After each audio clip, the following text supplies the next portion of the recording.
Good evening. सर्वांना माझे मैत्रीपूर्ण जय भीम. मी श्रिया इंगळे. आजचं सूत्रसंचलन मी करत आहे. वर्षावास प्रवचन मालिका पर्व 8वे, पुष्प क्रमांक 13वे. बौद्ध रविवासी संघ 2021. तथागत गौतम बुद्ध आणि father of constitution doctor Babasaheb Ambedkar यांना माझे त्रिवार वंदन. बौद्ध रविवासी संघ प्रेसिडेंट मुकुंद भास्कर काका and today's lecturer Miss Bhavita Rajesh Jadhav ma'am. A warm welcome to both of you on stage of Bauddha Ravivasi Sangha. I request President of Bauddha Ravivasi Sangha Mukund Bhaskar sir give bouquet to Miss Bhavita Rajesh Jadhav ma'am.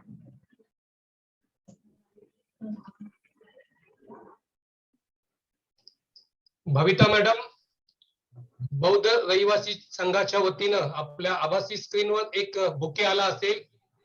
आपल्या संघाच्या वतीनं आपलं सहर्ष स्वागत. आपण या पुष्पगुच्छाचा स्वीकार करा अशी विनंती करत आहे. धन्यवाद. थँक्यू. थँक्यू. आजचे पुष्पाचे आयोजक प्रियंका शिंदे काकी आहेत. आणि बीडी शिंदे काका यांचा काल बर्थडे होता. बिलिटेड हॅपी बर्थडे काका. त्यांनी आपल्या आदर्शांसमोर मेणबत्ती प्रज्वलित करा.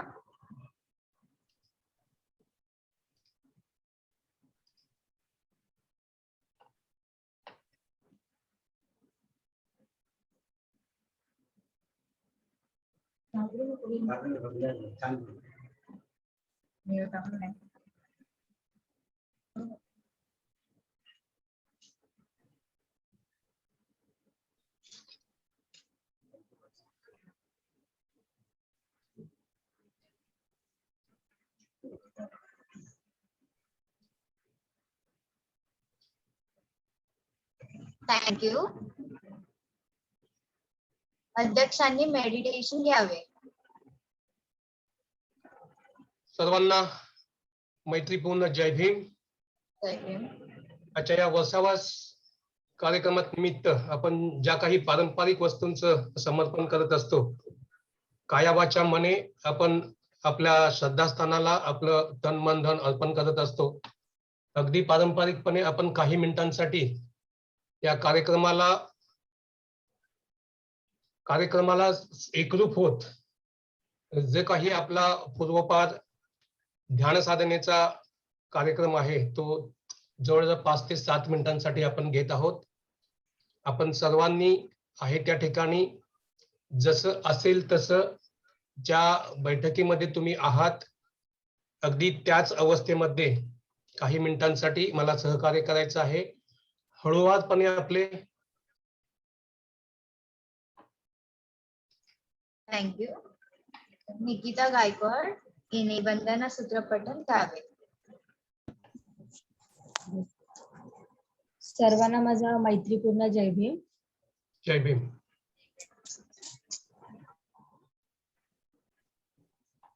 त्रिचरण पंचमी.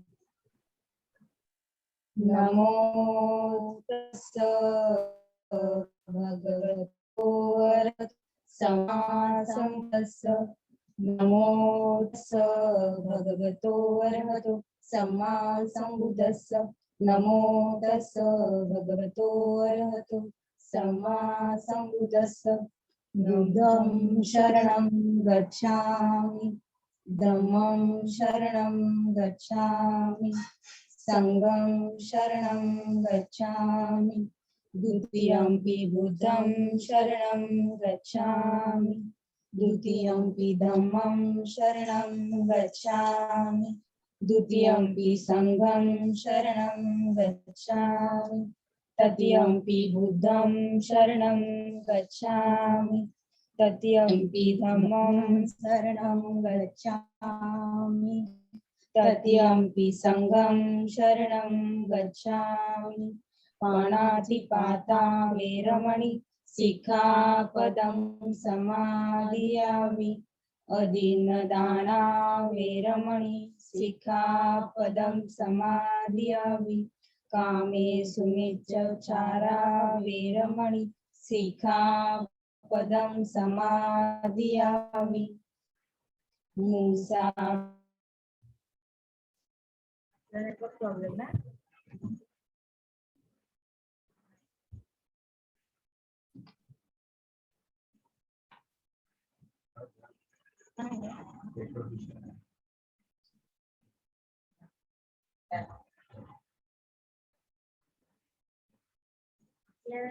आवाज निक-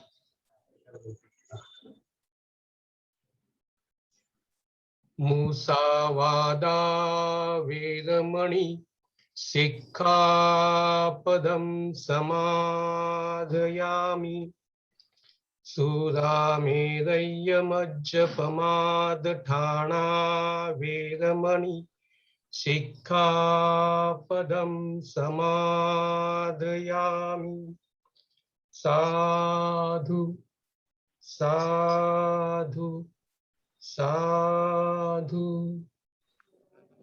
निकिता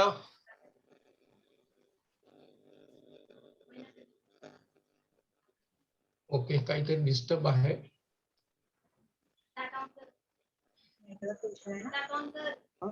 भास्कर साहेब मी घेतो पुढे.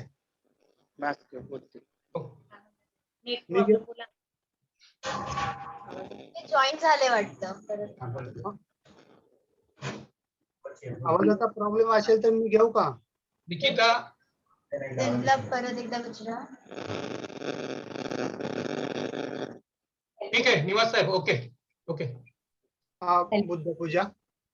वनगंध गुणोपेतं हेतं कुसुम संतति पूजयामि मुनिन्दस्य श्रीपाद सरोरुहे पूजेमि बुद्धं कुसुमेन कुयेन मेलेन लभामि मोक्षम् उपं मेलायति यथा इदं मे कायो तथा यासि विनाशभावम् घनसारपदितेन दीपेन तमदंसिना तिलोकदीपं सम्बुद्धं पूजयामि तमोनुदं सुगन्धिकाय वदनम् अनन्तगुणगन्धिना सुगन्धिनाहं गन्धेन पूजयामि तथागतं बुद्धं धम्मं च संघ सुगततनुभवा धातु धातु गद्दे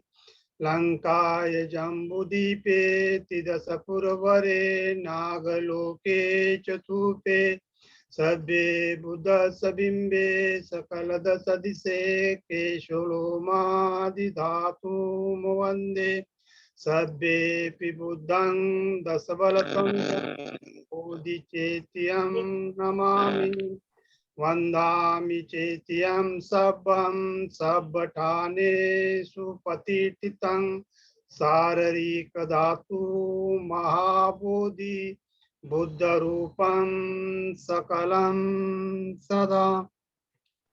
निकिता झाली का प्रेझेंट बघ श्रेया? हो झाली ती. पुढे बोलायला सांग. हॅलो.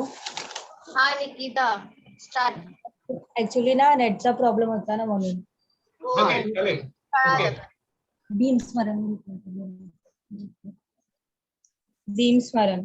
घ्या. सकलबीजं विदुरयानं देवरूपं सुजीलं निमलचक्षु गभीरघोषं गौरवर्णं सुखाय अभयचित्तं निभयतामं सुरतमं supreme विरतरजं सुजतनेन भीमरावं सरामि भीमरावं सरामि.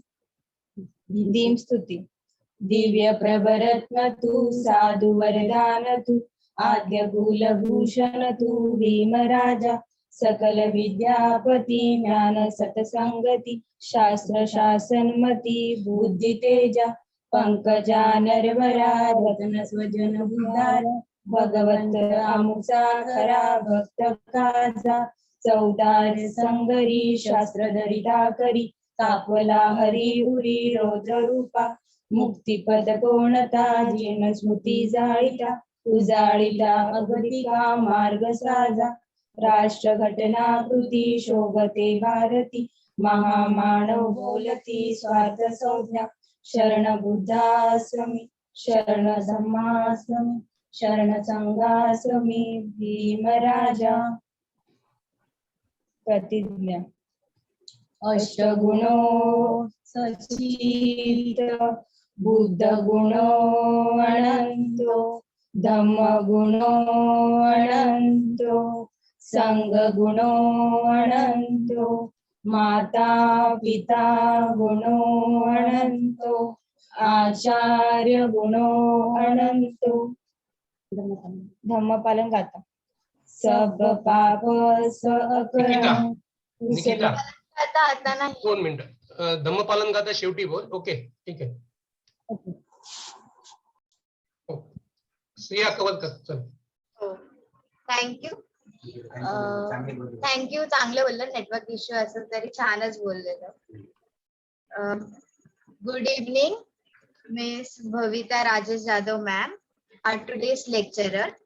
She studied in MA Archaeology in Buddhism. Ma'am, you can start. Today's subject, Samrat Kanishk and Buddha Dhamma. Start करू शकतात मॅम. सर्वप्रथम सर्वांना सविनय जय भीम. जय हिंद. विश्ववंदनीय महाकरुणी तथागत भगवान गौतम बुद्ध, भारतीय घटनेचे शिल्पकार, परमपूज्य नेते डॉक्टर बाबासाहेब आंबेडकर यांच्या प्रतिमेस त्रिवार वंदन. महाराष्ट्राचे आराध्य दैवत छत्रपती शिवाजी महाराज, आरक्षण करते छत्रपती शाहू महाराज, माता भीमाई, माता रमाई, माता जिजाई यांच्या प्रतिमेस देखील त्रिवार वंदन. आज दिनांक 25 सप्टेंबर 2021 रोजी BARC कॉलनीमध्ये वर्षावासानिमित्त मला इथे इन्व्हिटेशन दिल्याबद्दल बौद्ध रहिवासी संघ यांचे मनापासून आभार. मी थोडंसं माझ्याबद्दल इंट्रोडक्शन देईन. माझं शिक्षण MA ancient Indian culture and archaeology मधून झालेलं आहे, सेंट झेवियर्स कॉलेज मुंबई इथून. आणि सध्या मी माझे आर्टिकल्स गुगलवरती पब्लिश होत आहेत. त्याच्यातलाच एकाच विषय घेऊन मी तुमच्या समोर माझं फर्स्ट आर्टिकल जे पब्लिश झालं मार्च 2021 मध्ये, त्याच्याबद्दल मी तुम्हाला आज सांगणार आहे. It's related to Kanishka.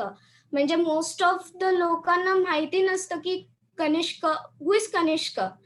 सम्राट अशोक माहिती आहे, पण कनिष्क कोण आहेत, ज्यांनी सम्राट अशोकांच्या आधी बुद्धिझमचा स्प्रेड कसा आणि कुठे केला ऑल ओव्हर इंडियामध्ये and out of India. So no one knows about it actually. So आज त्यांच्याबद्दल मी तुम्हाला सांगणार आहे. He is also known as one of the renowned ancient kings of India as well as in outer world also. मग त्याच्यामध्ये काय काय इन्क्लूड होणार. So historical background of Kanishka who belong to Kushan dynasty, whereas how he was actually, त्यांचा ruling system कसा होता. Then from where did he started spreading Buddhism, who was he actually, from where did he come, what was his origin. And then next coming to the archaeological evidences. So through what you get to know ki who was Kanishka actually. So archaeological evidences are there. Then you have numismatic evidences. So numismatic evidences are in sense like the coins, like what type of coins they used during that period. The period was of first century, first and second century CE, that is common era. And during that period, what changes it took and how Buddhism started spreading, what efforts he made. He followed two philosophical schools. One is Gandhara School of Art and other is Hindu School of Art. So what religion actually he followed and how did it provoke to follow him Buddhism. We'll study about it. We'll get to know about it. So I'll start my lecture. I'll start giving you a small historical background of Kushan dynasty. Who were they actually, from where they originated? The Kushans originated from a Central Asian region that was the site of extensive migrations of numerous ethnic groups. Now, ethnic groups are, in the sense, they are traditional groups. Ethnic isn't traditional. So they are nomads. From where they came from Central Asian countries. So around 130 BC, the Kushans were one of about 5 Central Asian nomadic tribes that conquered the region of Bactria. Now, Bactria, the ancient name of Afghanistan. Today is Afghanistan. The ancient name of Afghanistan was Bactria. Here, the Kushans absorbed the Greek and Indian cultural influences that had developed in Bactria. Now, Afghanistan. So you think only the Islamic culture, but during ancient period, that too in 1st century CE, they had two cultural going parallel. That is in Greek and Indian as well. The tribe eventually became the most powerful group in the area under Kushan ruler Kujula Kadphises. Now, who was the originator of Kushan dynasty? Means from where the clan of Kushan dynasty started. The name of the king was Kujula Kadphises. Then after Kujula Kadphises, who succeeded the throne? Bhima Kadphises succeeded the throne, and after Bhima Kadphises, Kanishka succeeded the throne. So we are going to learn about Kanishk, who is the provoked and prominent leader of Kushan dynasty. The territory of Kushans extended to Kashgar, Khotan, and Yarkand, which were in Tarim Basin, Xinjiang. Now, these are the places in China. Basically, Tarim Basin is related to China. It comes in Central Asian part. Kanishka as a ruler. Now, the Kushan ruler Kanishka flourished in circa 78 BC to 103 CE, controlled an empire covering most of India, Iran, and Central Asia, as well as Pakistan and China in 1st and 2nd century CE. So basically, Kanishka, he flourished from circa is approx 78 BC to 103 CE. And which countries did he ruled? He controlled. He controlled India. He controlled Iran. He controlled Central Asia, as well as Pakistan and China in 1st and 2nd century CE. So China already didn't had Buddhism. It started spreading from rule of Kanishka, from Kushan dynasty. It went to China. Under his influence, the developing religious philosophy of Mahayana Buddhism was spread to areas of Central Asia, and China gained a prominent following in areas under his control. Now, during this 1st century CE, we had another branch of Buddhism called as Mahayana Buddhism. So now Mahayana Buddhism is what? You worship Buddha as God. A supporter of the acts who embraced ideas from many peoples of his reign, Kanishka also helped in bringing about a new era of cultures, particularly Roman Empire. Kushan Empire became a powerful force when Kanishka became its leader. Now here is another culture coming up, a Roman culture. A Roman Empire getting evoked. Emperor Kanishka was a Kushan of Yuezhi ethnicity. Now Yuezhi ethnicity is the Chinese tradition. Kushan is the throne. He spoke an Indo-European language related to Tocharian and followed Greek script in his inscriptions.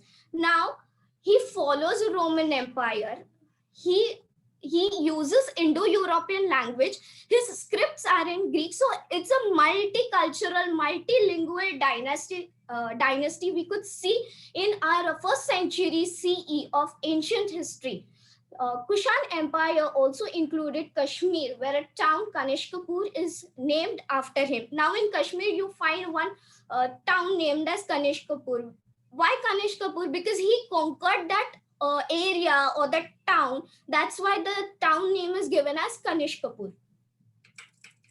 Now you go to literary sources. Basically, I want to tell you that history is incomplete without literary sources. You need to have literary sources so that you can identify the history actually what it is, and not only related to only one literary sources. You need to refer many literary sources. Maybe it may be Chinese, it may be Greek, it may be Hinduism, it may be Buddhism, anything. But literary resources are the most important to know about what is history actually, what people thought, what people saw, they have written in their travelogues or chronicles or anything else, so which gives you evidence of what happened during that period. So let's go with, we have here two resources. One is Chinese sources and other is Buddhist scriptures. What Chinese scriptures tell you about Kanishka and the Kushan dynasty? We'll go through it. In Chinese, Kanishka is spelled as Chia-ni-se Chia. Most of what is known about Kanishka derives from Chinese sources. His accession has been estimated as occurring between 78 and 144 CE. Now, most of the information you get from Chinese sources, his reign is believed to have lasted for 23 years. The year 78 marks the beginning of Shaka era, a system of dating that Kanishka have initiated. Now we all may know Shaka era, or in Marathi we might say Shaka calendar or something like that. Which, so basically this is originated from the era of Kanishka, from the Kushan dynasty actually. Through inheritance and conquest, Kanishka's kingdom covered an area extending from Bukhara. Now, Bukhara is the ancient name of Uzbekistan, which is a part of Central Asia, in the west to Patna in Ganges, in east, and from Pamirs. Now, Pamirs is the ancient name of Tajikistan, in the north to central India in the south. His capital was Puraspura. Now, where is this Puraspura? This is in Peshawar, Pakistan. So his rule went up to Pakistan, and from Pakistan it went to Afghanistan, like this. He started from Hindu Kush. Hindu Kush mountain is the borderline of Afghanistan and India. Contact between Kanishka and the Chinese in Central Asia have inspired the transmission of Indian ideas, particularly Buddhism, to China. Buddhism first appeared in China in 2nd century CE. Now, in which century did Buddhism appear in China? China did not originally have Buddhism. It was taken by Kanishka in 2nd century CE. How did it went to China? We'll go through that also.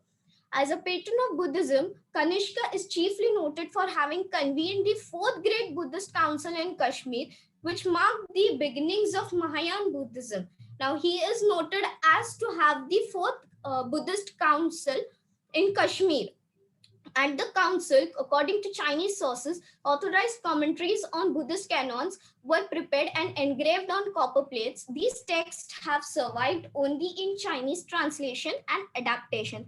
Now, due to this council, what happened is actually commentaries were written. Now, commentaries are what? You give a comment on anything. Like if you read a paragraph and you feel something to write on it, like a summary or something, so you write comments on it. So that are commentaries. Now, commentaries were written on what? They were written on Buddhist canons. Now, what are these Buddhist canons? Buddhist canons are Tripitak, the Abhidhamma Pitak, Vinay Pitak, and Sutta Pitak. So commentaries were written on these canons. Basically, they are known as canonical literature in Buddhist scriptures. And these commentaries were engraved on copper plates. Now, copper plates are what? Small, they are small rectangular plates which are made in copper, and those informations are inscribed on it. म्हणजे त्याच्यावरती ते कोरलेलं असतं, त्यामुळे आपल्याला कळतं की या कमेंट्रीज आहेत त्या लँग्वेज मध्ये, त्यांनी चायनीज लँग्वेज मध्ये त्यांनी त्या स्क्रिप्ट एनग्रेव केल्या होत्या त्याच्यावरती.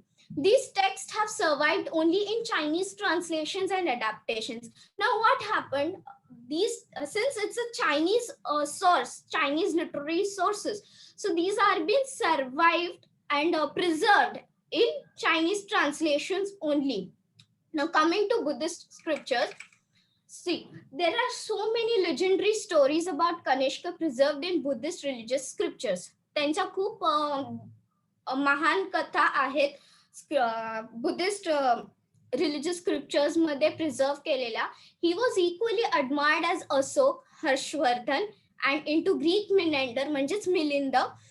ना हर्षवर्धन बद्दल पण थोडंफार सांगू इच्छिते. हर्षवर्धन राजा हा mostly I think he was after Ashok, like 5th or 6th century maybe. आणि he was a devout follower of Shiva, but later on त्यांना बुद्ध धम्म आवडला and he started spreading Buddhism like Ashok. So Harshavardhan has contribution of Buddhism in our ancient history as well. Now, Kanishka and Ashok, Samrat Ashok, is given a similarity. Like Ashok was very rude. Then he war kela with Kaling. He had first war, and after that war of Kaling, he started. He realized that we should not be so.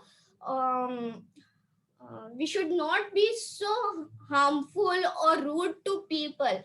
Then he started following Buddhism, and after that Buddhism, he started following it. He started spreading the Dhamma.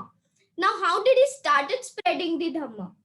What he did was, all over the Indian subcontinent, he started building stupas, caves, and almost you have 84,000 stupas, rock edicts, caves built by Ashok. And the thing he did was, on one day, he told everyone, he told, ki light diyas in all those 84,000 caves, temples, wherever you find. Where is my evidence ki I am following Dhamma? You should light diyas over there. And you should donate whatever you feel to the poor, to the needy ones. Anything you donate it in rice or grains, any food grains, clothes, anything. So that concept is known as Deep Danotsav, which later transformed into Deepavali, and now it is said as Diwali. So this is one of the basic concepts I especially wanted to tell about Ashok. And coming next, he followed Kanishka. Coming to Kanishk, he followed the Buddhist tradition and also considered one of the greatest Buddhist kings. With the brilliant administrative efforts, made others to follow the Kanishka's era, and was generally accepted to have begun in 127 CE on the basis of Harry Fox's groundbreaking research. Kushans used Kanishka's era as calendar reference by the Kushan king for about a century until the decline of the Kushan Empire. So, as earlier I said about the Shaka calendar. So, during this era, during 1st to 2nd century CE, this calendar was used, and it went on till the decline of Kushan Empire. Matlab, till Kushan Empire goes down, till that the calendar was used.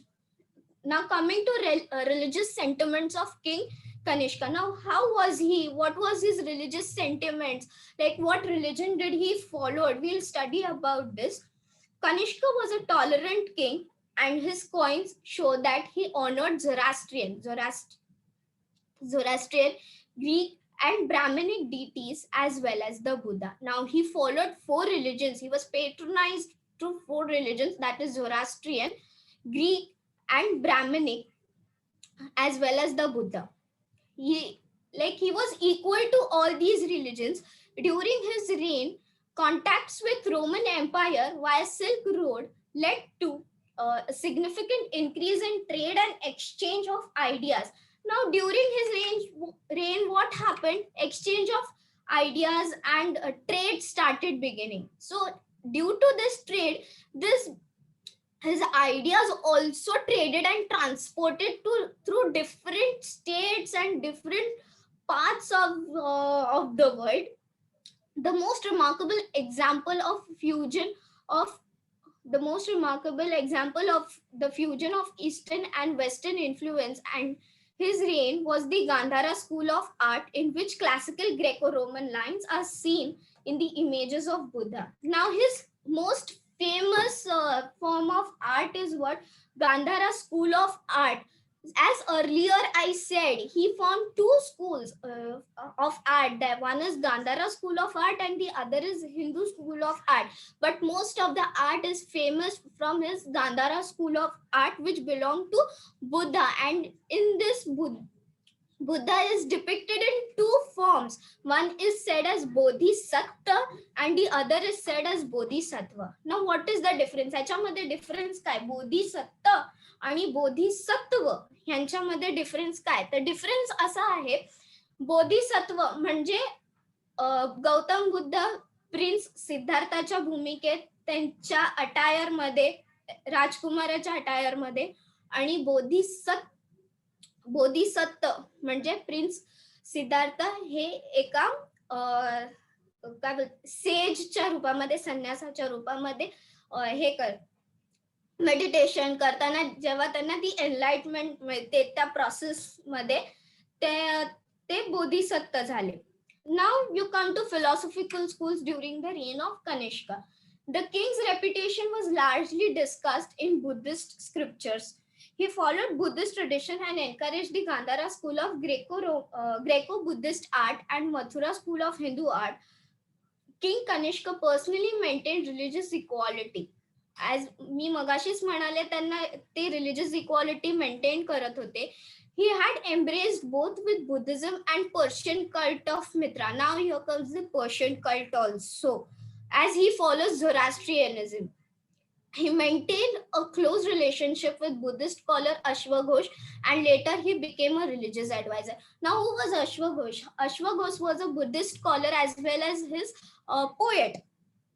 मग त्यांच्याकडून त्यांना Buddhism बद्दल माहिती भेटली, and he founded a friendly relation, close relations with him, and मग later on he became a religious advisor. Kanishka became a religious advisor through Ashwaghosh, and then started spreading Buddhism. Now you have your archaeological and numismatic evidences. Now archaeological evidences are the standing Buddha holding the left corner of his cloak in his hand and forming the Abhaya Mudra. म्हणजे आपण बघितले असेल बुद्धांची मूर्ती उभी आहे, त्यांचा रोब जो आहे, चीवर जे आहे ते त्यांच्या हातात आहे, लेफ्ट कॉर्नर मध्ये आहे, आणि ते अभय मुद्रा मध्ये आहेत. Abhay mudra in the sense this is the mudra. All these coins are minted in small size and in gold. आणि किंग कनिष्काचे सगळे कॉइन्स गोल्ड मध्ये होते. ही नेव्हर यूज कॉपर और सिल्वर. ऑल हिज कॉइन्स वर in gold and they were small in size. On the coins the Buddha represented wearing the monastic robe. Monastic robe is in the sense त्यांचं chivar. The eras are extremely large and long and have an abundant top knot covering Ushnisha. Later these styles were carved on Buddha statues of Gandhara. मग हे जे होतं त्यांचं की standing with his cloak in the Abhaya Mudra, ते नंतर Gandhara school of art मध्ये, means it started developing in a form of Gandhara school of art, which became an identity. Like King Kanishka formed a school of art which told Buddha was in this form. You can imagine Buddha in this form. So several coins of Kanishka are found in Tarim Basin. Tarim Basin, as in earlier said, as it is in China. Now you come to Kanishka's casket in Peshawar, Pakistan. Now in Peshawar, Pakistan, Kanishka has its own identity. So what is the evidence you get that Kanishka is identity in Pakistan? So the archaeological excavations held during year 1908 to 1909 in Shahaji Deri on the outskirts of Pakistan.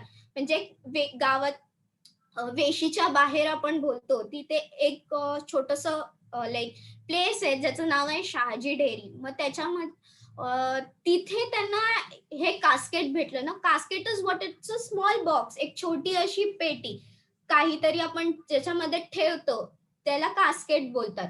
The archaeologists discovered in a deposition chamber under the Emperor Kanishka Stupa. आता let me tell you, पाकिस्तानमध्ये you might be knowing मोहनजोदाडो Harappa, तिथे कनिष्कचा स्तूप आहे. त्याचं rumour असं होतं की मोहनजोदाडो हडप्पा मध्ये बुद्धिझम होता. So let me tell you, Buddhism तेव्हा नव्हता. Buddhism is far it's far after the period of Mohenjodaro, म्हणजे त्यांचा 2500 वर्षानंतरच्या पिरियड नंतर बुद्धिझम येतो. आणि मग स्तूप कसं आलं तिथे, तर stupa was build by king Kanishka, which is dated to 1st century CE. So that is that stoop I'm talking about.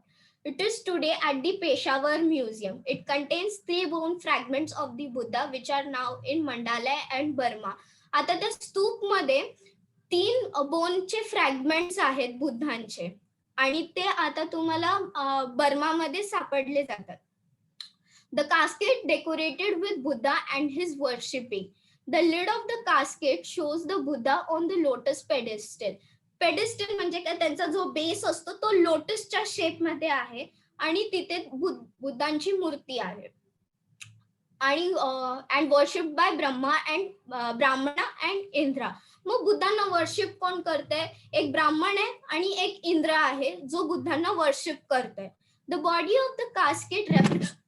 of the casket represented the king with Iranian sun and moon gods. Now since Kanishka followed Zoroastrian, म्हणजे Persian cult पण involve होत आहे king Kushan dynasty मध्ये, म्हणून त्यांच्या architecture मध्ये पण you find Persian influence which is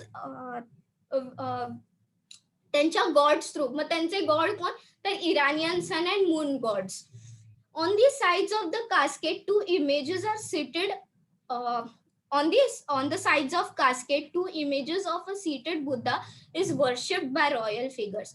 Now, आता दाखवलंय की म्हणजे बुद्धांना वर्शिप करतायत, तर कोण वर्शिप करतायत, तर royal figures. So who are these royal figures? So as earlier sed, ब्राह्मणा अँड इंद्रा, म्हणजे एक ब्राह्मण आणि एक इंद्र आहे ज्यांना रॉयल फिगर्स म्हटलंय. ते बुद्धांना वर्शिप करतायत, ते त्यांची पूजा करतायत, ते त्यांना वंदन करतायत.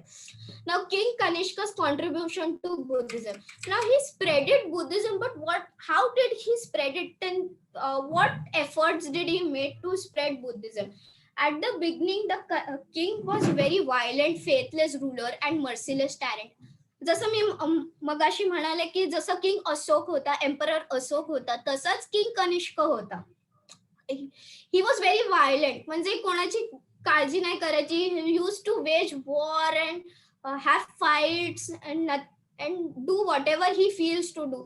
Once he embossed Buddhism, he tried to spread the peace all over like Ashok. म्हणजे जेव्हा त्यांना रिअलाइज झालं, जेव्हा त्यांना बुद्धांचे विचार कळाले, तेव्हा त्यांनी अशोक सारखं धम्म आपला स्प्रेड करायला स्टार्ट केला. The conquest of Tarim basin cause the transmission of Buddhism to China. मग तारीम बेसिन मध्ये एक असा वॉर झाला जेणेकरून बुद्धिझम हा चायनामध्ये स्प्रेड झाला. हळूहळू चायनामध्ये गेला Buddhism. Probably in 2nd century, the Buddhist monks play a key role in development and spreading the Buddhist teachings and ideas in the direction of Northern Asia. मग हळूहळू काय झालं, सेंट्रल एशिया मधून आपले जे बुद्धिस्ट मॉन्क्स होते त्यांनी northern एशियामध्ये बुद्धिझम स्प्रेड करायला स्टार्ट केलं. Kanishka had scholars in his courts. मग आता त्याच्याकडे स्कॉलर्स पण होते. मग कोण होते ते scholars? Nagarjuna was a philosopher. अश्वघोष मी मेन्शन केलेलं होतं आधी, अश्वघोष. बिकॉज ऑफ अश्वघोष he started spreading Buddhism. He was a Buddhist poet. Vasumitra was a Buddhist scholar. And Charaka, I hope तुम्हाला चरक माहिती असेल. He was a physician in his court. But as a physician माहित असेल कनिष्कच्या पिरियड मध्ये किंवा त्याच्या रीन मध्ये, त्याच्या डायनेस्टीमध्ये असेल हे नसेल माहित तुम्हाला.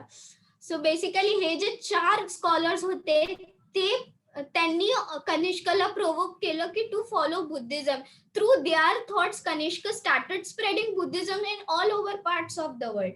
Under Kanishka, Pakistan and Afghanistan became a cradle of Mahayana Buddhism. Now from India it went to Pakistan and Afghanistan. म्हणजे जिथून ते लोक originate, from where their origination was there only they started spreading Buddhism.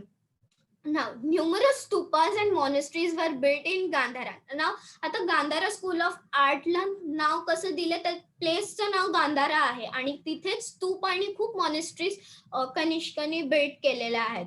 Attracting pilgrims from China, they were decorated with statues of Buddha and Bodhisattvas and scenes from the life of historical Buddha himself and his previous life.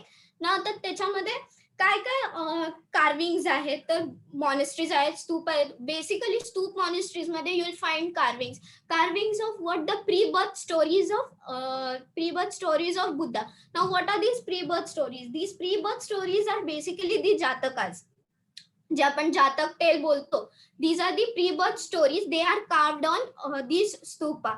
आता I'll give you one example of Sanchi स्तूप. Sanchi स्तूप was built by Samrat Ashok.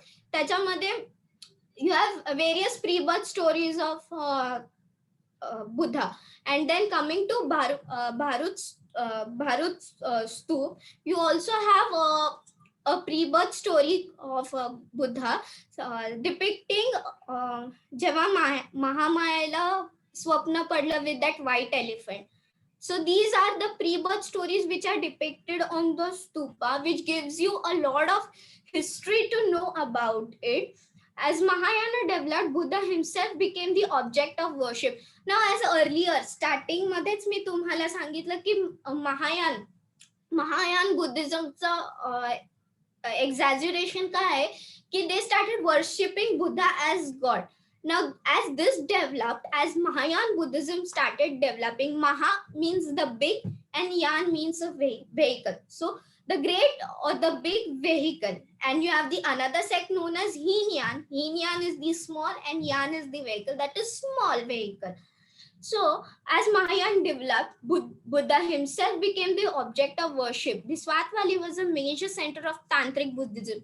Now, in Buddhism also you have Tantric Buddhism, which is related to Tibet or Tibet, Bhutan. These countries follow Tantric Buddhism, which we don't follow actually, but developed here. From Gandhara, Buddhism was carried by traders and pilgrims along Silk Road into China, Tibet, and Central Asia. Now, how did this Buddhism from India went to Central Asia or other parts of the world? It went to pilgrims. Now, pilgrims used to come, they used to trade, they used to transport from one place to the another. So, simultaneously, their ideas and their way of living, their culture started exporting and importing from one place to the another. And then henceforth, Buddhism started spreading in these China, Tibet, and Central Asia parts. Buddhist engravings dating back to this period can be seen on the rock faces along the Karakoram highway. Buddhism took hold in Bamiyan Valley in Afghanistan, where it remained strong until 10th century CE. Now, in Afghanistan, it is said that, as said here, Buddhism remained up to 10th century CE, but later on, how did it went away from Afghanistan? Like origin was from Afghanistan, and how did it went away? It was through invasions, through Mughal invasions, to Turkish invasions, who made Buddhism, who declined Buddhism in these parts of the country. I would like to tell you, before 2 to 3 years ago, Italian archaeologists found out statues of Buddha which were related to belonging to Gandhara School of Art, dating to 1st to 2nd century CE, which told that Afghanistan was the origination of Buddhism, and it was a Buddhist state in ancient times. But unfortunately, Afghanistan is not having that ancient culture of Buddhism right now in this present state. Kushan art was a unique fusion of Indian, Central Asian, Buddhist, and Greco-Roman styles. Now, here in this art, you have 4 styles combining together, that is Indian, Central Asian, Buddhist, and Greco-Roman styles. Particularly noteworthy was the representation of Buddha in human form. The most famous of these is the fasting Buddha with its exposed ribcage, skeletal limbs. Some Gandharian style Buddha have Western features. Now, when you see a Buddha, meditating and आपण मराठीत बोलतो ना, बुद्ध जेव्हा meditate करत होते त्यांचं पाठपोट एक झालेलं. So this is the figure belonging to Gandhara Kushan period, the Kanishka period, or and it is a form of Gandharian style architecture or art style. And then we come to Gandharian style. Buddha have Western features. Now what about Western features? मगाशी मी म्हणाले की ते त्यांचे चिवर वगैरे घेऊन त्यांचे statues वगैरे आहेत, but western features in the sense what Kanishka use to wear, त्यांचं जे अटायर होतं that is known as western features because it is come from outside, not from India. So that is Western features which you follow, which you see in the Buddha through Gandharian art of Kanishka. Now I would like to end my topic here. The conclusion goes that overall we get to know that Kanishka was a great ruler of Kushan dynasty who was almost similar like the Mauryan emperor Asok. But later on, when he came in contact with the thoughts of Buddha, he started changing himself and found peace within oneself. He also believed in secularism, as his coins are the evidences.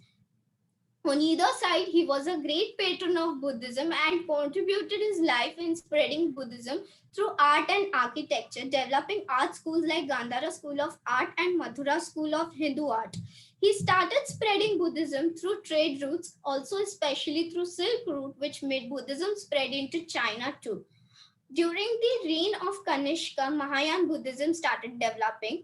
Therefore, we could say, though Kanishka was great emperor, he was a great patron of Buddhism, and due to which he notified as one of the greatest Buddhist kings. Thank you so much. I ended my topic here.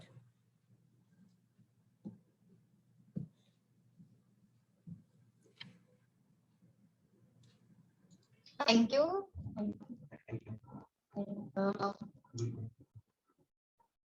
B.D. Shinde Kaka, please introduce your family and also the reaction. आवाज येतोय माझा? हा येतोय आवाज, बोल.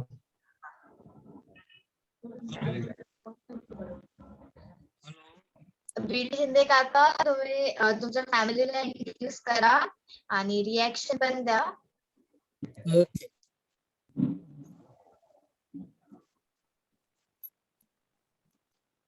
सर्वांना मैत्रीपूर्ण जय भीम.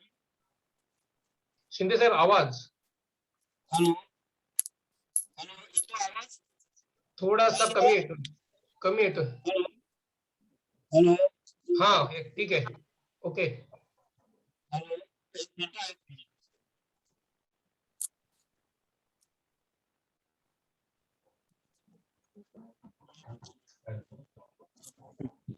आता येतो? हॅलो, हा बोला. हो.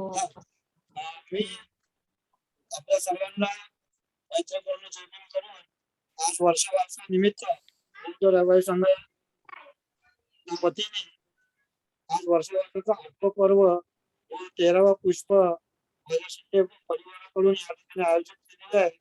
आणि आज माझी भाची आयुष्यमाने भाविका राजेश जाधव हिने आज धम्मज्येष्ठ दिल्याबद्दल प्रथमतः मी तिची ओळख करून देतो. तिथे माझी भाची आहे, राहायला दादर येथे आहे आणि तिथून ते प्रवचन म्हणजे धम्मज्येष्ठ देत आहे. त्यानंतर या ठिकाणी माझी आई बसलेली आहे, सुलोचना शिंदे. यानंतर ही माझी दुसरी भाची बसलेली आहे, यशिका जाधव. ही माझी पुतणी संस्कृती सिद्धार्थ शिंदे. भाऊची पत्नी शर्मिला सिद्धार्थ शिंदे. त्या ठिकाणी माझा मुलगा, मोठा मुलगा धन्वी भीमराज शिंदे.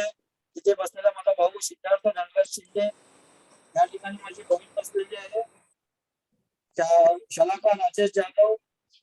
आणि सिद्धार्थ शिंदेच्या शेजारी तिथे माझे मामे भाऊ अप्पासाहेब मोरे, जे आरपीआय गटाचे सक्रिय कार्यकर्ते आहेत.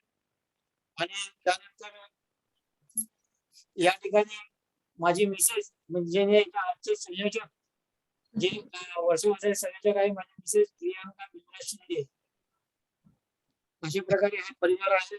आणि बौद्ध रविवार संघाचा मी या ठिकाणी आभार व्यक्त करतो की त्यांनी मला हे 13वे पुष्प धम्म प्रचार आणि प्रसार करण्यासाठी पुरेशी संधी दिल्याबद्दल धन्यवाद.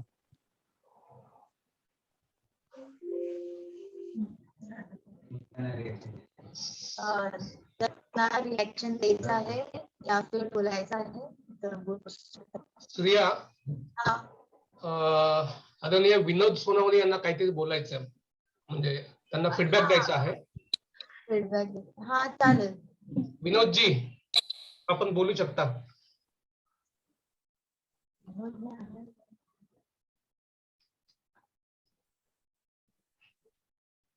हॅलो. हा बोला साहेब. हा, ऐकू येतोय? आवाज आवाज येतोय माझा? Yes, क्लिअर आहे, क्लिअर आहे. ओके. ओके. सर्वप्रथम भगवान गौतम बुद्ध आणि डॉक्टर बाबासाहेब आंबेडकर यांना माझा प्रणाम.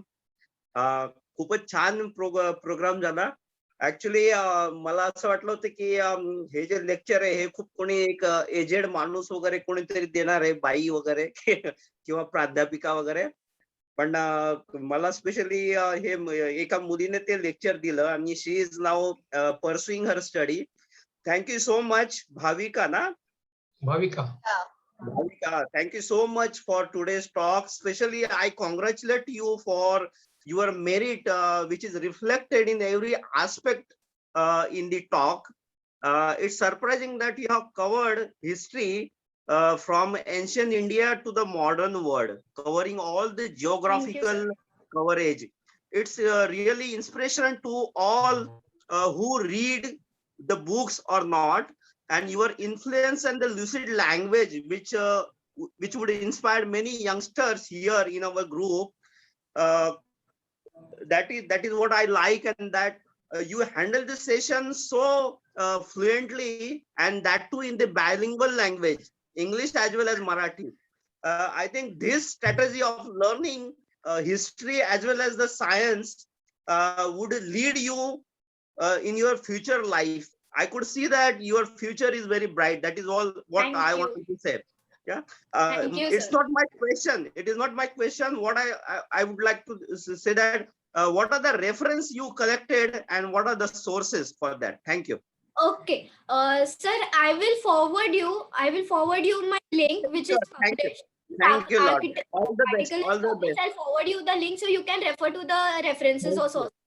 Thank you, Lord. Have a good. Thank you, sir. Anyone who would like to give feedback? Yeah, Shreya. Okay. Yeah. So, first of all, belated happy birthday, Shinde Sahib. And Bhavita ने जे आजचं speech दिलंय ते अतिशय छान दिलंय आणि very fluently she speaked and she has lot of knowledge of archaeology and regarding sources. I have one question, Bhavita. Yes, sir. Sure. Yeah. So, can you elaborate? King Kanishka has conducted, I think, 3rd or 4th Sangiti. 4th council. Yeah, 4th council. Okay, with the help of you mentioned the name of Vasumitra and Ashwaghosh. Yeah. Nagarjuna. So can you elaborate that Sangiti, how he conducted and where he conducted? Sir, as I said earlier, there is a town called Kanishkapur. Probably there are no references such which I found writing this article. I never got such references, but according to my assumptions, the whatever you said, the Sangati, the 4th Buddhist council, maybe would have held over there, and that's why the town was named as Kanishkapur. So where it is this is now. the answer. Okay, where is it is now? Kanishka It's in school? Kashmir. It's in Kashmir. Okay, it's in Kashmir. Okay. Okay, so how he conducted my question is how he Sir, conducted. frankly speaking, I never founded such resources. If I would means if I would get it, I will definitely love to forward it to you. Okay, so another question is you mentioned Gandhara art and Mathura art. Yes. Is it? Okay. Yes. So what is the connection between Kanishka and Mathura art? Because in Mathura art, a lot of things are found in Kanishkas. That is in their place. There is lot of things in Gandhara art arts. So what is differentiate between Mathura art and Gandhara arts? Means what is major points that? Okay, sir.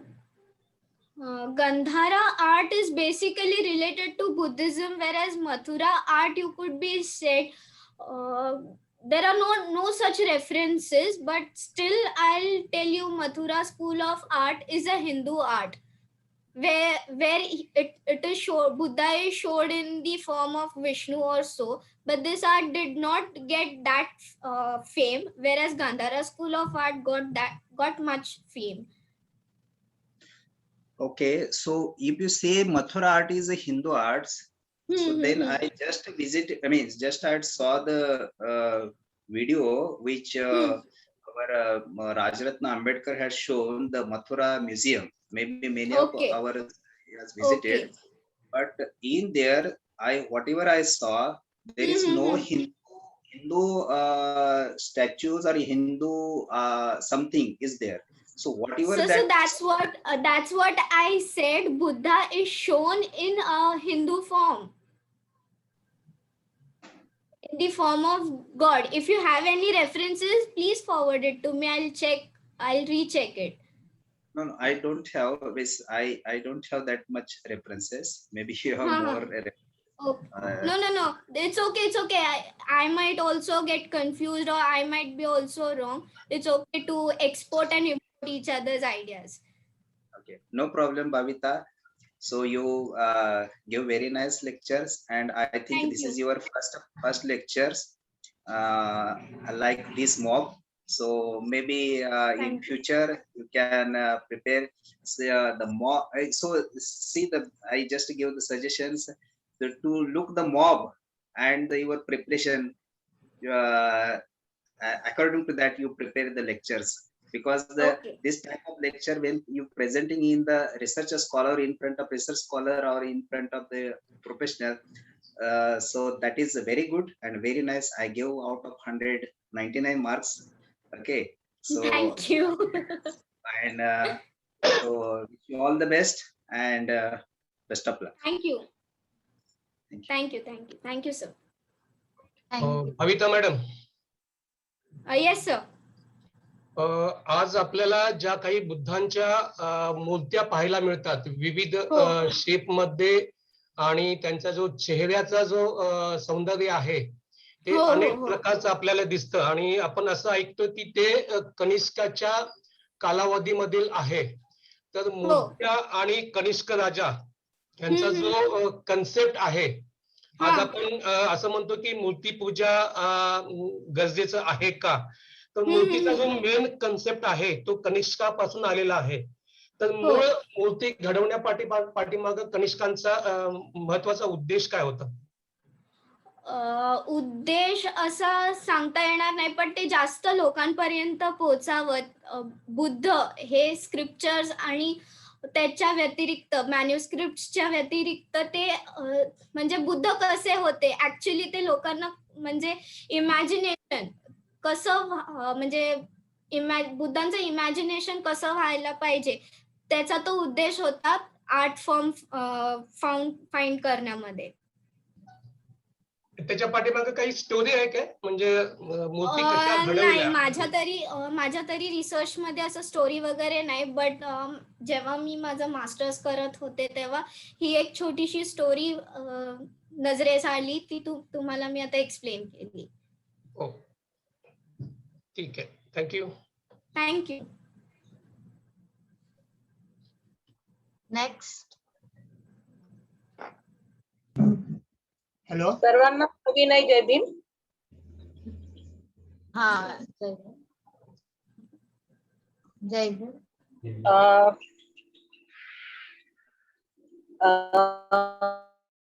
भाविता, तुझे lecture Yes, खूपच ma'am. छान होते. आज तुला first Thank time you. आम्ही बरचशा ह्याच्यावर बघत आहोत.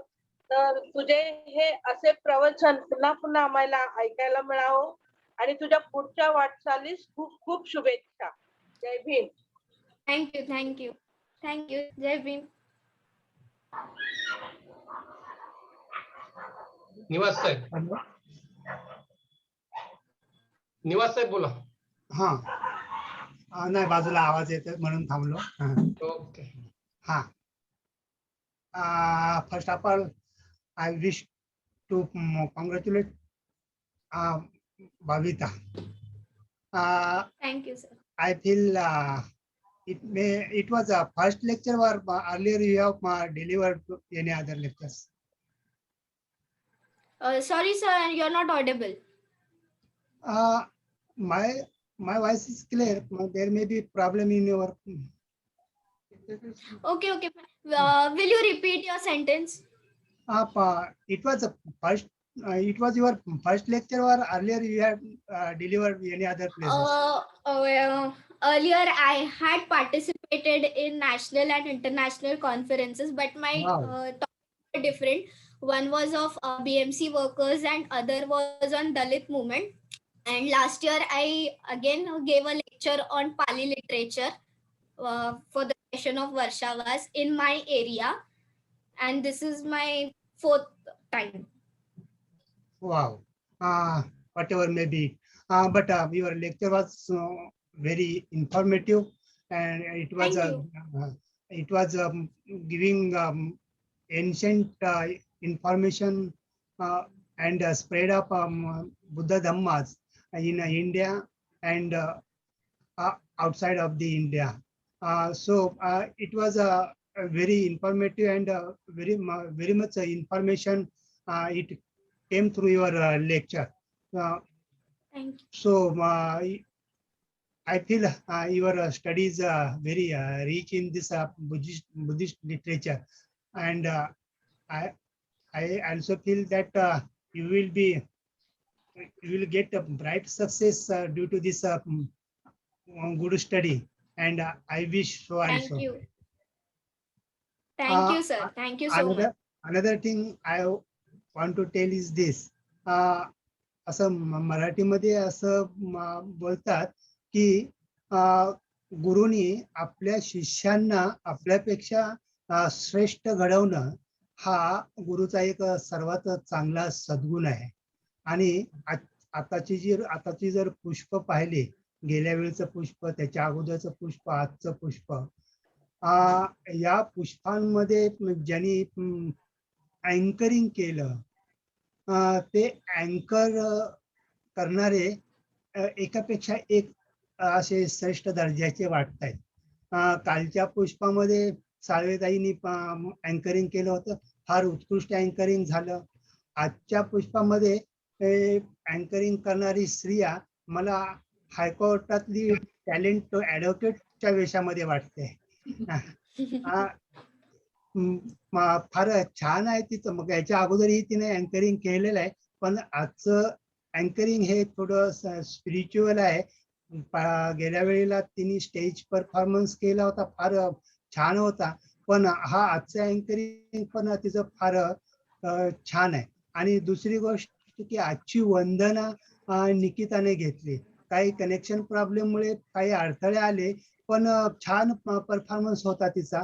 आणि म्हणून मी म्हटलं की जे गुरु असतात ते आपल्या शिष्यांना आपल्यापेक्षा श्रेष्ठ बनवण्याचा मध्ये त्यांचे जे सद्गुण दिसून येतात ते फार उच्च प्रतीचे सद्गुण आहेत. आणि हे सद्गुण आताच्या वर्तमान सचिवांचे आहेत असं मला वाटतं. कारण पूर्वी ते अँकरिंग करत होते आणि त्यांनी अँकरिंगचा मोह सोडून देऊन आपल्या शिष्यांना जे घडवलं ते मला अधिक छान वाटतं. त्याच्यामुळे सचिवांचेही आभारच मानावे लागतील. आणि अध्यक्षांचं तर मार्गदर्शन मोलाचं नेहमीच असतं. त्याच पद्धतीचं उद्याचं जे पुष्प आहे त्या पुष्पामध्ये एक सायंटिफिक ऑफिसर अँकरिंग करणार आहेत. म्हणजे दिवसेंदिवस अँकरिंगचं काम फार उच्च दर्जाचं, त्याच पद्धतीने जे लेक्चरर जे साहेब, मला मिळतात चॅलेंज आहे साहेब, मला चॅलेंज आहे श्रेयांना. हा चॅलेंज आहे पण ते चॅलेंज पण चॅलेंज तर आहेच, पण त्या चॅलेंज मध्ये आनंद आहे की गुरूंपेक्षा शिष्य श्रेष्ठ बनत चाललेत. हा मोठा आनंद आहे. आणि हा गुरूंचा मोठेपण आहे, हा गुरूंचा आणि अध्यक्षांचा मोठेपण आहे. हे दिसत आहे. आणि त्याच्यामध्ये आजच्या पुष्पाचे जे आयोजक, अरे या आयोजकांनी कित्येक नातेवाईक धम्म प्रचार आणि प्रसारासाठी जमा केले घरी. छान वाटते त्यांच्या घरातलं चित्र बघून, कारण हे आयोजक पहिल्यापासूनच ठरवणारी माणूस आहेत. त्याच्यामुळे त्यांच्या पुष्पामध्ये काहीतरी नाविन्य असणार याच्याबद्दल काही शंका नाहीये. तर त्या घरातली त्यांची मांडणी आणि एवढ्या लोकांना आपुलकीनं बोलावणं आणि त्याच्यामध्येही भाचीला लेक्चरर म्हणून तिला उत्तेजन देणं ही फार छान गोष्ट आहे. आणि त्या उत्तेजनानंतर त्या लेक्चररनी पण चांगल्या एवढ्या उत्कृष्ट पद्धतीचं लेक्चर देणं. एक छोटीशी सूचना करावीशी वाटते की या कॉलनीमध्ये बहुतेक आपले उपासक सदस्य इंग्लिश भाषा जाणणारे आहेत, पण काही अशा असू शकतात की त्यांना थोडा अर्थबोध होण्यामध्ये म्हणजे अडचण येऊ शकते. तर अशांसाठी जे आपले लेक्चरर आहेत त्या लेक्चररांना आपली मराठी मातृभाषा निश्चितच येते. म्हणून माझी छोटीशी रिक्वेस्ट असेल की असे लेक्चरर जे असतात त्यांनी इंग्लिश सोबत त्याचं अनुवाद करून सांगितलं तर तुमचं लेक्चर अजून वाईड स्वरूपामध्ये स्प्रेड होऊ शकतं आणि सर्वांपर्यंत तुमच्या भावना, तुमचे विचार पोहोचू शकतात. म्हणून हा थोडासा बदल केला तर श्रेयस्कर होईल. आजच्या लेक्चर बद्दल बोलायचं म्हटलं तर भाविकाने प्राचीन काळामधला बुद्ध इतिहास आणि बुद्धांच्या धम्माचा प्रचार प्रसार ज्या राजे लोकांनी केला, कनिष्क, हर्षवर्धन हे आणि संगतीचा वगैरे जो उल्लेख केला तो प्राचीन काळामधला इतिहास सर्व लोकांच्या नजरेसमोर आणून ठेवला. छान वाटलं लेक्चर. एक दुर्मिळ अशी माहिती मिळाली आणि तिचा बोलण्याची पद्धत ही प्रवाही होते, म्हणजे कुठेही ती अडखळत नव्हती आणि फ्लुएंट स्पीकिंग होते तिचं. त्याच्यामुळे ते छान वाटलं. आणि फ्लुएंट स्पीकिंग तर होतच, पण त्याच्यामध्ये महत्वाची जी माहिती ऐकायला मिळत होती ती फार छान आहे. आपल्या धम्माचा पूर्व इतिहास आपल्याला माहित असणं गरजेचं आहे. त्यामुळे हे लेक्चर छान वाटलं आणि वंदना छान वाटली, अँकरिंग छान वाटलं, मेन लेक्चर छान वाटलं, आयोजकांची मांडणी छान वाटली आणि लोकांची उपस्थिती छान वाटली. त्याच्यामुळे हे पूर्ण पुष्प हे ऐकायला आणि बघायला सुंदर वाटलं. त्याबद्दल बहुराच हा. आणि मला एक कळालं नाही की बीडी साहेबांनी पूजास्थानावरती बैलांची जोडी एक ठेवली. दिसायला तर छान दिसतायत, प्रयोजन कळालं नाही मला. दिसायला तर छान वाटतात, पण त्याच्या पाठीमागचं कारण काय ते माहित नाहीये. त्यांनी विषय केलं तर बरं होईल. पण ते पूजास्थान तर छान वाटते. त्या बैलजोडी तर शेतकऱ्या. हा बोला बोला. हा, तुम्ही जो प्रश्न उपस्थित केला त्याबद्दल मी तुमचे आभार व्यक्त करतो. कारण बैलांची जोडी हे कसं बघायला होतं, बळीराजाचं प्रतिकरण या ठिकाणी बोलवलेलं अनायासे. मी गावी गेल्यानंतर गावी मला तिथे एखाद्या ते सदिच्छा भेट दिली आणि त्यामुळे येताना म्हटलं सोबत आपल्याला आता नवीन ठिकाणी आपण शिफ्ट होतोय, तर त्या ठिकाणी आवर्जून त्याचं मांडणी करावी. आणि योगायोगाने आज वर्षावासानिमित्त त्या बैलांना मी त्या ठिकाणी मांडणी केलेली आहे. खरं म्हणजे त्याचा मागचा उद्देश असा काहीच नव्हता. एवढंच आहे की बैलांच्या त्या तिथे मांडणी केल्यामुळे बळीराजाचं जे प्रतिबिंब आहे त्याचं ते स्वरूप या ठिकाणी संपन्न झालंय माझ्या मते. अच्छा अच्छा. हा हा. छान. म्हणजे आहे या कृषी प्रधान देश असल्यामुळे शेतीला जेवढं महत्व आहे ते जसं आपण म्हटलेलं आहे की जय जवान जय किसान आणि जय विज्ञान या अनुषंगाने त्या गोष्टीचा विचार करावा अशी आपण विनंती करतो. आहे ना, मी अगोदरच बोललो ना की तुमच्या पुष्पमाग मध्ये काहीतरी नाविन्य असणारच.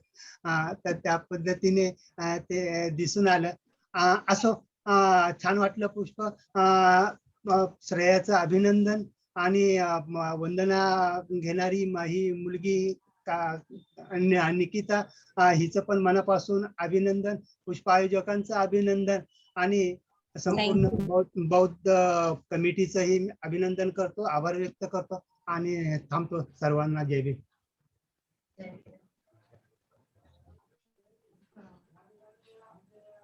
अजून कोणाला द्यायचं feedback? आनंद सिंगजी उपस्थित आहेत. आनंद सिंगजी आवाज सुन पा रहे आप? आपल्या आजच्या या वर्षावास कार्यक्रमाला आपल्या आयोजकांच्याकडून बरेच पाहुणे मंडळी उपस्थित आहेत. त्यापैकी आनंद सिंग यांनी मला वाटतं थोडासा फीडबॅक द्यावा. शिंदे साहेब, तुम्ही म्यूट आहात.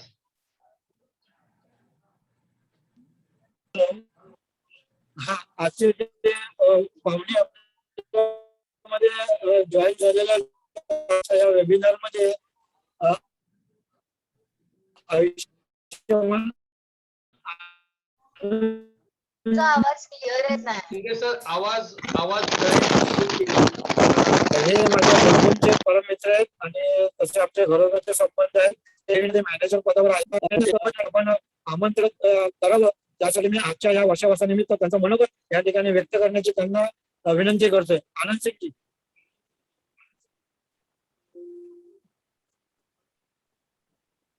आनंद सिंगजी आवाज सुन पा रहे? आवाज येत असेल आणि तुम्ही स्क्रीन समोर असाल तर आयोजकांच्या वतीनं आपण 2 शब्द बोला. शिंदे साहेब, मला वाटतं ते स्क्रीन समोर नाहीये.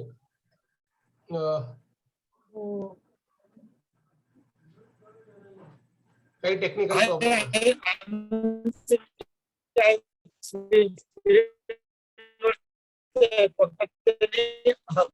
म्यूट करून ठेवलेलं आहे. सीएन जाधव जे कल्याण या ठिकाणी वेबिनारमध्ये आपल्या या वर्षाच्या कार्यक्रमामध्ये उपस्थित झालेले आहेत. बीआरसी मध्ये एपीआर या पदावरती कार्यरत असून धम्मशी त्यांचा चांगला परिचय आहे. त्यांना मी विनंती करेन की आजच्या या वर्षानिमित्त त्यांनी आपलं मनोगत व्यक्त करावं. आयुष्यमान सीएन जाधव. जय भीम सर्व बौद्ध रहिवासी अणुशक्तीनगर मधील रहिवाशांना. आजच्या या धम्म कार्यामध्ये मला वाटतं श्रेया इंगळे या मॅडमने चांगलं अँकरिंग केलंय. नंतर मला वाटतं निकिता या मॅडमने सुद्धा बुद्ध वंदना घेतली. थँक्यू. नंतर आजच्या या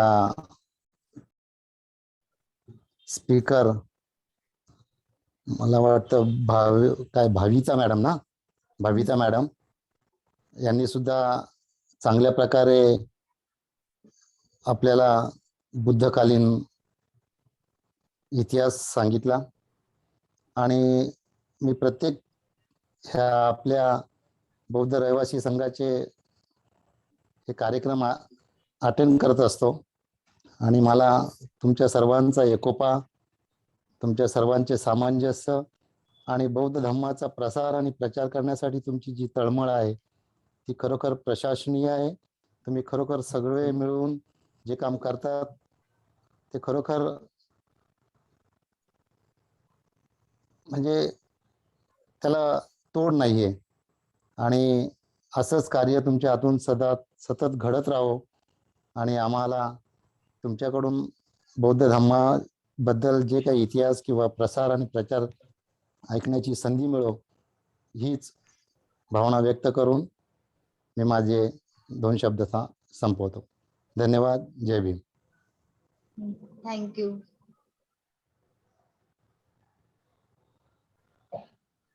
आनंद सेठ सर, तुम्हाला बोलायचं आहे.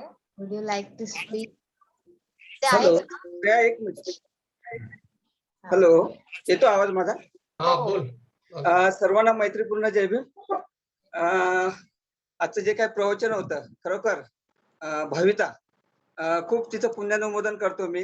कारण खरोखर एक अभिमान वाटतो मला. उद्दिष्ट या म्हणजे एकदम यंग स्टार आजचं जे काही पुष्प होतं ना, ते वेगळ्या प्रकारचं होतं. म्हणजे आजच्या पुष्पामध्ये एक विशेष म्हणजे असं की सगळे यंग, म्हणजे पूजा घेणारी यंग स्टार, अँकरिंग करणारी यंग स्टार, नाही का, आणि प्रवचन देणारी यंग स्टार, आणि अतिशय सुंदर प्रकारे आजचं पुष्प झालेलं आहे. आणि दुसरी गोष्ट म्हणजे की खरोखर तुम्हाला खूप खूप पुढील वाटचालीसाठी शुभेच्छा देतो.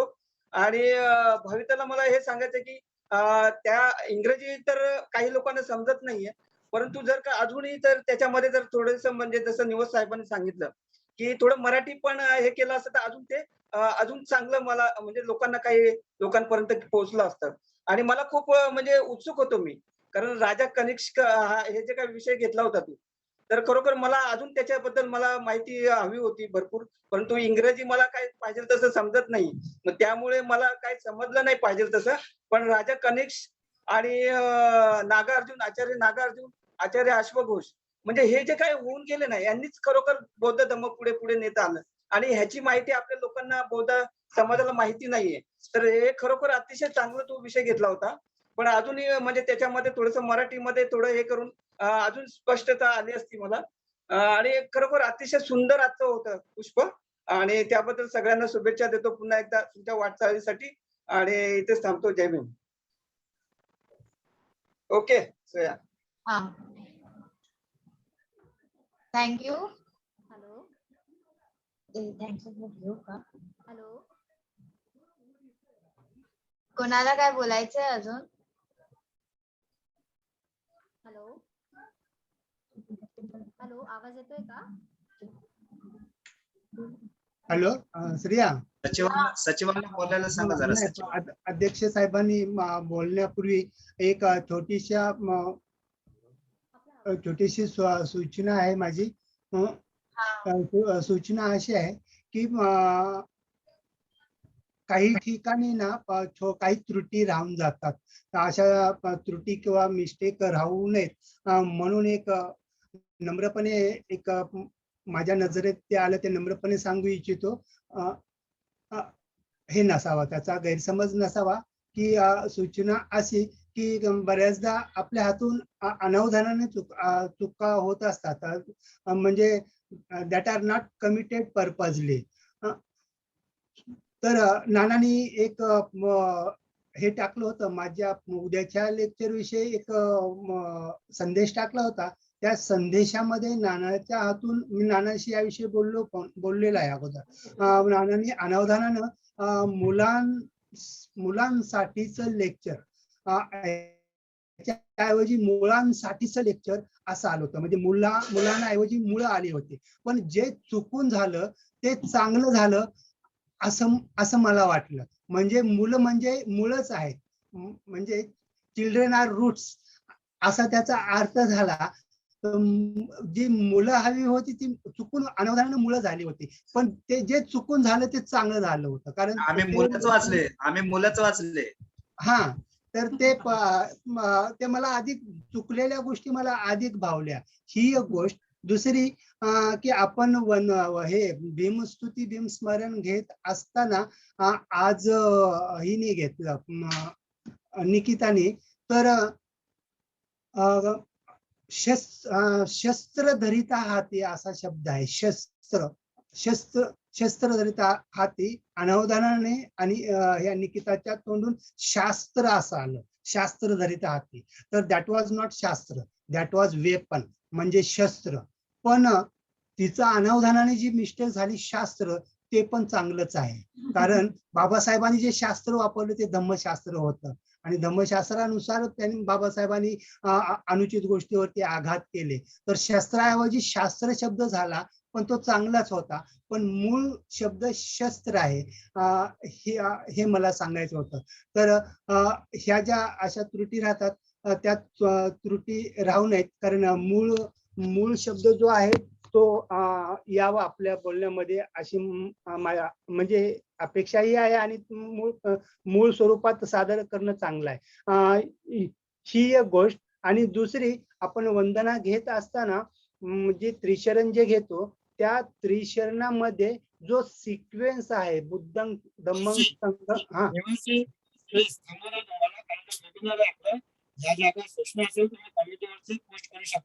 हो हो हो नाही ते तर करतीलच. पण हा सिक्वेन्स मेंटेन केला जावा ही एक नम्र विनंती आहे. हे सांगायचं होतं. Okay okay. हा निवास सर, निवास सर, हा जी, तुम्ही आता बोललातच आहात तर माझा प्रश्न आहे, शस्त्र न धरिता की शस्त्र धरिता करी? शस्त्र धरिता करी. न नाही त्याच्यामध्ये. कोणतं शस्त्र हातात धरलं त्यांनी? शस्त्र धरिता करी तर कोणतं शस्त्र हातात धरलं त्यांनी? Honesty and truth. Honesty and truth ही शस्त्र होती. का असं तर नव्हतं ना की कोणत्याही प्रकारचं काठी लाठी शस्त्र न धरिता करी? ज्या पद्धतीने शस्त्र म्हणजे कारण 10-20 वर्षापूर्वी मी शस्त्र न धरिता करी हेही मी ऐकलेलं आहे, वाचलेलं आहे. नाही, पण आपल्या पूजा वंदनेचं जे पुस्तक आहे त्याच्यामध्ये नाहीये. शस्त्र आताच्या वंदनेमध्ये आहे, पण 15-20 वर्षापूर्वीचं जर एखादं चाललं तुम्ही किंवा मिळालं तर त्याच्यामध्ये न हा शब्द आहे. पण मग आताच्या पुस्तकामध्ये थोडासा चर्चा व्हायला पाहिजे. हा विषय आपण नाहीये, पण आपण चर्चा करूया. निवास साहेब, हा बरोबर, आपण थोडासा नंतर चर्चा केला ती चालेल. अनावधानानं ज्या गोष्टी घडल्या तर त्याच्यातनं काही चांगलं निर्माण होत असेल तर आपण एखादा वेगळा प्लॅटफॉर्म करून आपण त्याचा विचार करू. बरोबर बरोबर. नाही अध्यक्ष मनोगत झालं पाहिजे. Okay okay. हॅलो, हा, आणखीन कुणाला बोलायचं आहे? आवाज येतोय का माझा? अगदी स्लो येतोय, बोला. अगदी स्लो येतोय. लो येतोय आवाज.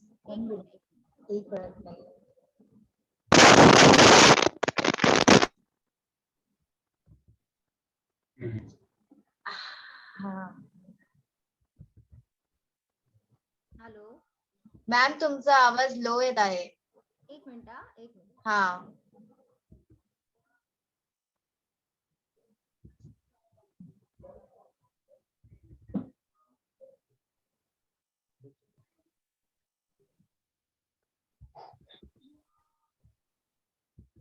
हॅलो, आताही स्लोच येत आहे. ठीक आहे मॅडम, बोला, ऐकू येईल. ऐक ना, पुरता येतोय का आवाज? हो हो हो. तुम्ही थोडस मोठ्याने बोला म्हणजे आणखीन येईल थोडस.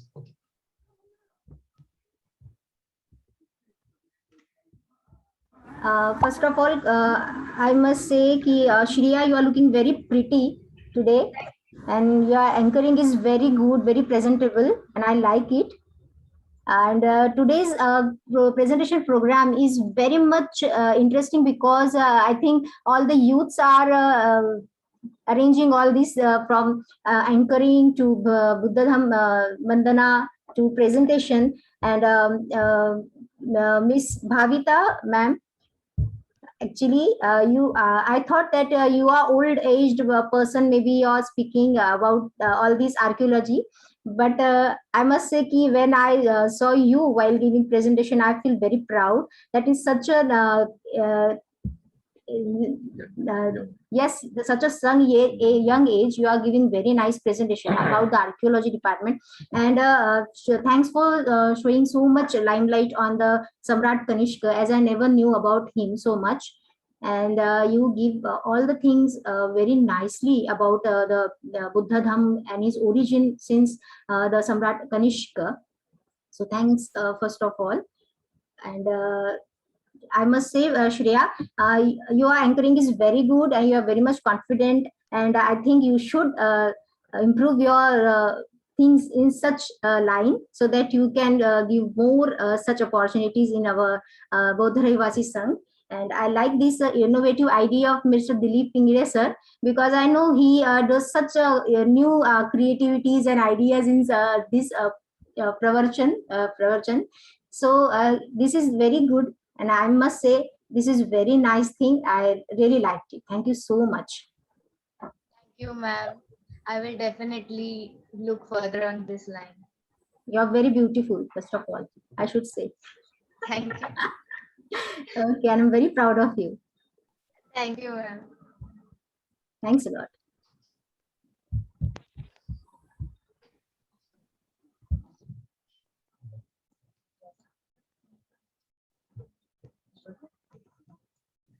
Okay, so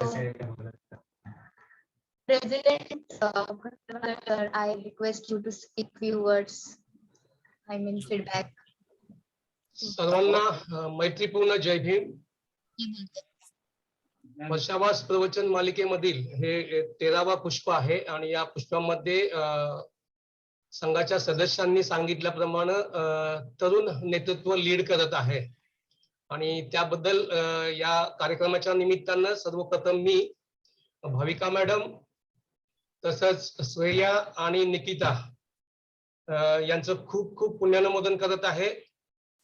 आणि भाविका मॅडमनी आज जो काही विषय हातामध्ये घेतला तो अतिशय महत्वाचा होता, कारण आपण बुद्धिझम जसा आपल्याला माहित व्हायला लागला तशी अनेक नावं आपण ऐकलेली आहेत फक्त, पण त्या नावांच्या पाठीमागचा जो काही इतिहास आहे तो इतिहास जास्त आपण जाणून नसत.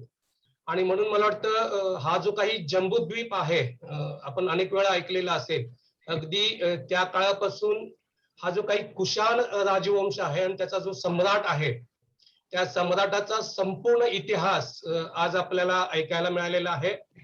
मला वाटतं सम्राट अशोकांना आपण खूप ऐकलेले आहे, पण बुद्धांच्या नंतरच्या काळामध्ये अनेक राजांनी बुद्धिझमसाठी योगदान दिलेलं आहे आपल्या धम्माच्या प्रचार आणि प्रसारासाठी, आणि त्यापैकी एक हा राजा आहे. आणि तसं बघायला गेलं तर सम्राट अशोकापेक्षा अधिक महान असा या राजाची कारकीर्द आहे. संपूर्ण हिंदुस्थान या राजाला विसरलेला होता हा महाप्रतापी राजा, आणि जगातल्या अर्ध्या हिस्सांपेक्षा जास्त हिस्सावर याचा प्रभाव होता. अशा या राजाबद्दल आज बौद्ध रहिवासी संघाच्या वतीनं वर्षावासाच्या कार्यक्रमानिमित्त इतिहासावर त्यांचा जो प्रकाश आपण टाकला मॅडम, तो अतिशय सुंदर आणि अगदी काही गोष्टी माहित नसलेल्या गोष्टी आपल्याला माहिती होतात. मागच्याच प्रवचनामध्ये आपल्याला धम्म ऐकण्याचे फायदे सांगितलेले होते, सगळ्यांच्या लक्षात येईल. आणि मला वाटतं धम्म ऐकत असताना काय काय आपले फायदे होतात त्यापैकी आजचा हा एक गोष्ट म्हणावी लागेल. या राजाविषयी आपण अनेक गोष्टी ऐकलेल्या नसतील, त्या सगळ्याच्या सगळ्या ऐकलेल्या आहेत. आणि तो प्रवास कसा आहे त्यांचा त्या राजघराण्यापासून तो आतापर्यंतचा हा प्रवास आपल्याला माहिती झाला. याचे खूप चांगले फायदे भविष्यामध्ये आपल्याला आपल्या लोकांच्या पर्यंत पोहोचवण्यासाठी होतील. तसेच नागार्जुन, अश्वघोष, चरक, वसुदेव याबद्दलची जी काही माहिती आहे ती माहिती यानंतरच्या पुढील काळात आपण थोडस त्यांना जाणून घेण्याचा प्रयत्न करूया. सगळ्यात महत्वाची गोष्ट बुद्धिझमची ही मानावी लागेल की बुद्धांच्या नंतरच्या काळात बुद्धांच्या प्रभावाने अनेक राज्यांमध्ये आमूलाग्र असं परिवर्तन झालेलं आहे आणि त्याचे चांगले रिझल्ट भविष्यात मिळत आहेत. तर म्हणून मला वाटतं आपण सर्वांनी या गोष्टीकडे लक्ष द्यावं की आपल्या सर्वांगांना विकसित करणारं असं हे बुद्धांची टीचिंग आहे, या बुद्ध धम्माची टीचिंग आहे. तर राजांमध्ये असे अनेक परिवर्तन झाले, तर मग आपल्यामध्ये का होऊ नये? राजांनी एवढं सगळं काय करून त्यांनी शेवटी अनेक गोष्टी बदलून टाकल्या आपल्या स्वतःमधल्या. तर मला वाटतं या लेक्चरच्या निमित्तानं आपण हा एक छोटासा हे आपल्या अंमलात आणावा आणि आपल्यातले जे काही विकार आहेत, आपल्याचे जे काही मूलभूत अशा काही संस्कार आहेत जे वर्षानुवर्ष चिकटलेले आहे आपल्याला, हे आपण एवढं काही ऐकतो. आज 8 वर्ष झालेले आहेत आपल्याला या वर्षावासाच्या कार्यक्रमाच्या निमित्तानं. अनेक गोष्टीमध्ये आपण आपलं चरित्र बदलून टाकू शकतो आणि म्हणून त्या निमित्तानं या राजावर प्रकाश टाकलेला आहे. हे खूप खूप महत्वाची गोष्ट आहे. भाविता मॅडमना पुन्हा एकदा त्यांनी दिलेले जे काही योगदान आहे त्यांनी खूप परिश्रम घेतलेत हे सगळं शोधून काढण्यासाठी. अनेक वर्षाची मेहनत आहे त्यांच्या पाठीमागे. तर बौद्ध रहिवासी संघाच्या वतीनं या सगळ्या गोष्टींसाठी खूप खूप पुण्यनमोदक. आणि त्यांच्या या उज्ज्वल यशासाठी मला वाटतं आमच्या संघाच्या 2 सदस्यांनी त्यांचं उज्ज्वल भविष्य अधिक ब्राईट होण्यासाठी सद्भावना दिलेल्या आहेत. मला वाटतं संघाच्याही वतीनं मी तुम्हाला या सद्भावना समर्पित करत आहोत. त्याचा आपण स्वीकार करावा. अतिशय धन्यवाद संघाच्या वतीनं. आणि मी मला वाटतं माझे 2 शब्द संपवतो. त्याआधी अगदी शिंदे सरांच्या घरामध्ये आपण लक्ष टाकलं असेल तर अवघं मला वाटतं त्यांचं 7 टाईप मध्ये आलेले आहेत आणि 7 टाईप मध्ये अगदी जी बेडरूम आहे ती अगदी व्यापून टाकलेली आहे. याचाच अर्थ असा आहे की संपूर्ण त्यांचं जे आजचा दिवस आहे ते त्यांनी धम्माला वाहून घेतलेला आहे. अनेक पाहुण्यांच्या संपर्कात धम्माच्या अनेक गोष्टी होत असतील. धम्माचं वातावरण निर्माण केलेलं आहे आणि वर्षाच्या निमित्तानं जे त्यांनी पुष्प घेतलेलं आहे त्यांचे आयोजक ऐशमानेनी प्रियांका शिंदे यांना बौद्ध रहिवासी संघाच्या वतीनं आपण प्रशस्ती पत्रक देत आहोत. त्याचा त्यांनी स्वीकार करावा. आपल्या या आभासी जगताच्या स्क्रीनवर एक प्रशस्ती पत्रक आलेलं आहे. प्रियांका मॅडमना मी विनंती करत आहे की त्याचा आपण स्वीकार करावा. आपण अतिशय छान पद्धतीनं या धम्म प्रसार प्रचारामध्ये सहभागी झालेला आहात आणि धम्ममय जीवन व्यतीत केल्याबद्दल बौरस प्रशस्ती पत्र आपणास मनपूर्वक अर्पण करीत आहेत. धन्यवाद.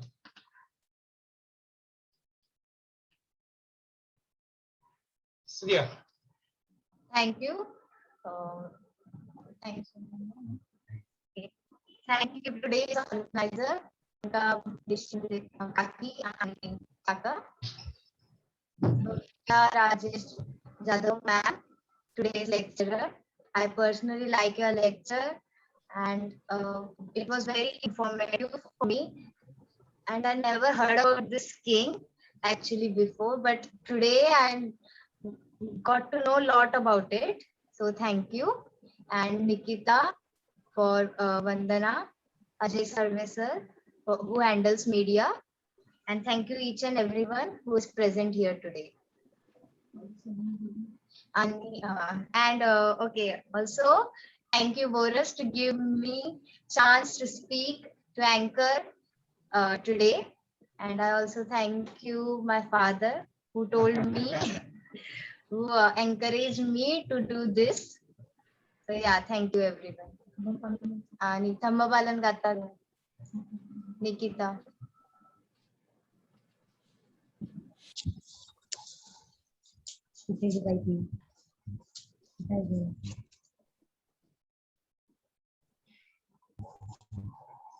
धम्मपालन गाता. सब पाप स अकर्ण कुशल स उपसंपदा सचित परियोदपणम एतं बुद्धानुशासनम धम्मचरे सुचरितं नतं दुश्चरितं चरे धम्मचारी सुखं सेति अस्मि लोके परं च नतावता धम्मधरो यावता भोगासति यो च अपमि सुत्वानं धम्मकायेन पसन्ति सभ्ये धम्मधरो भवति यो धम्म नपमज्जति. आशीर्वाद गाता.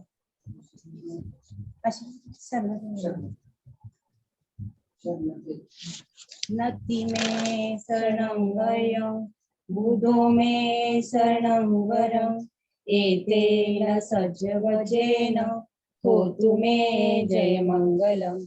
नति मे शरणं गयं धम्मो मे शरणं वरम् एतेन सज्जवचेन होतु मे जय मंगलम्. नति मे शरणं गयं संघो मे शरणं वरम् एतेन सज्जवचेन होतु मे जय मंगलम्.